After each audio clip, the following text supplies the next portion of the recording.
Hi, welcome to Detours Understanding Acquired Brain Injury. My name is Mark, and I'm a registered nurse, and I am a certified brain injury specialist, and the certification from Brain Injury of America under the Brain Injury Specialists Academy. And I was studying for my clinical neuropsychologist. Now, the reason I bring this up is I have suffered two traumatic brain injuries. And what I want to talk today is, and why I'm dressed like this. This is aimed at physicians and at nurses and at EMTs, paramedics, and I want to talk to not only emergency physicians but family doctors as well. And I want to talk to social workers and anyone else who may work with people who've suffered intimate partner violence. And what am I talking about? I'm talking about domestic violence, partner abuse, any of those kind of things. Now, the reason I'm bringing this up is because it is important to, first of all, stress.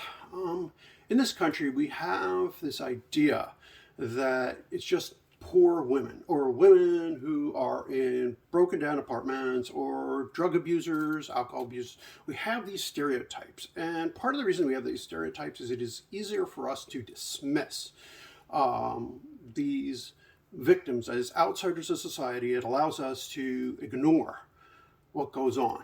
And the fact of the matter is, this is a concern for everybody. And research shows that intimate partner violence, IPV, DV, whatever we'd like to call it, is a serious problem and is a serious concern with regards to traumatic brain injury. The reason I'm bringing it up is because so many women and men, by the way, I might add, do suffer traumatic brain injury as a result of intimate partner violence.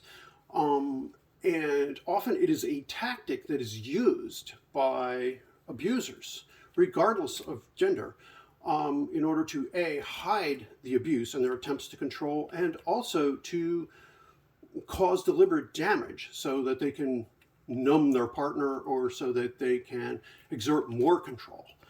And also, I want to stress something else. Violence against either gender is oftentimes, it reflects the abuser, and it does reflect, in fact, in all cases, it reflects against the abuser, more a statement of their desire for coercive control. And it is a statement about a desire to control people.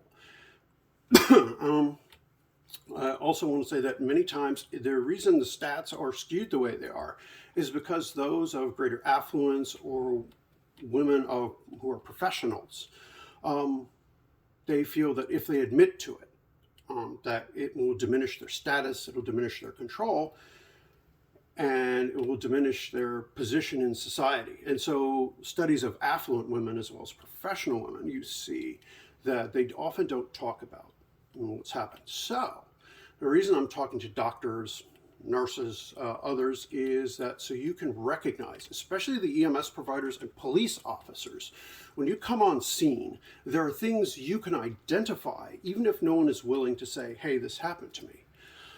Oftentimes, in an initial hit, like hit to the head or something like that, you will find confusion. Don't assume alcohol. That is the secondary conclusion. You should assume a strike to the head, since a majority of cases, you will find confusion. They may tell you different stories. Part of the reason why you'll get differing stories is due to what's called confabulation, due to traumatic brain injury. They may not clearly remember.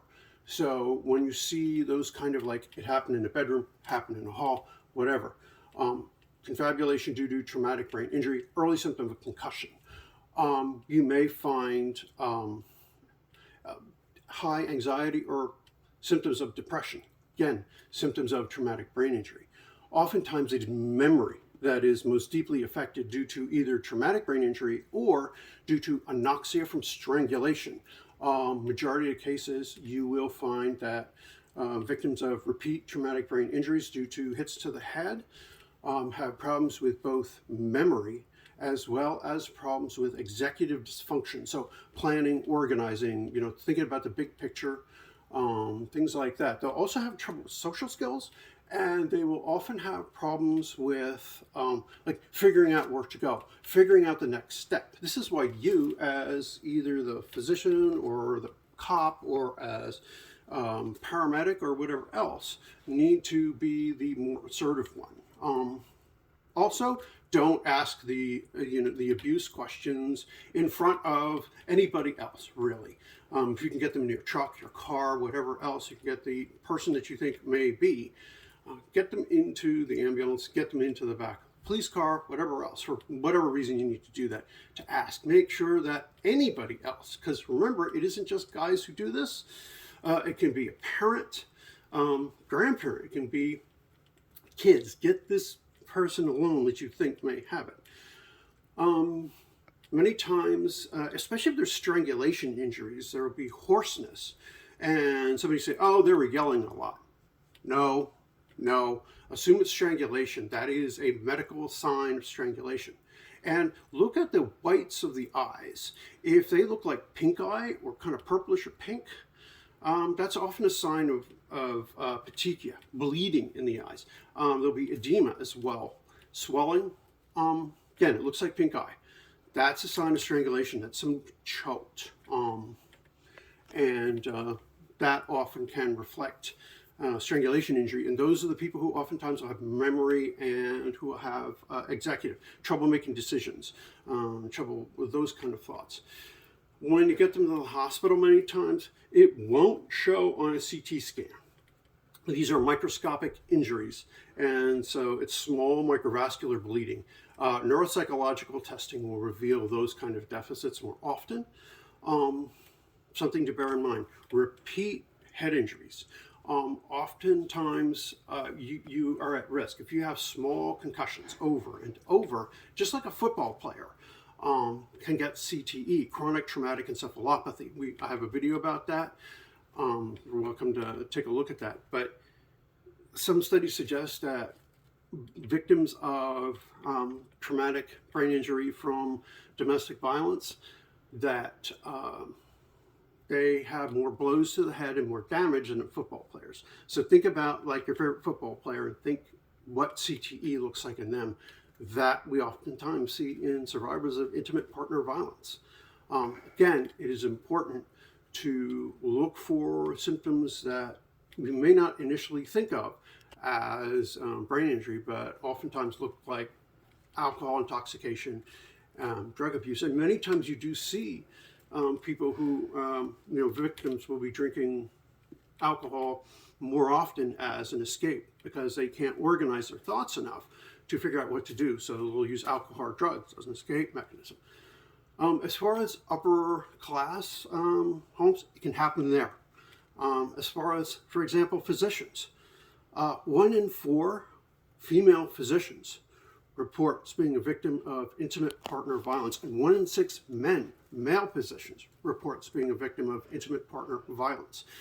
That occupation, for a number of reasons, is one that is at risk.